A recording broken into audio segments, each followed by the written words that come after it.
Hi, today I'm going to show you how you can add pictures onto PowerPoint. Now, on PowerPoint, you can add a couple of pictures. Now, let's go to insert here. On insert, there is pictures here, right? And on pictures, we have two options, this device and stock images. Online pictures are usually not usable, so let's just go with stock images or this device. So for stock images, PowerPoint has a couple of free stock images that we can use for free, right?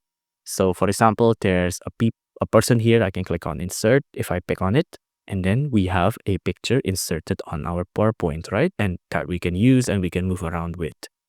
But that is stock images. If we want to use our own pictures that we find from the internet or that we have personally from our own computer, we can go onto pictures again and then this device.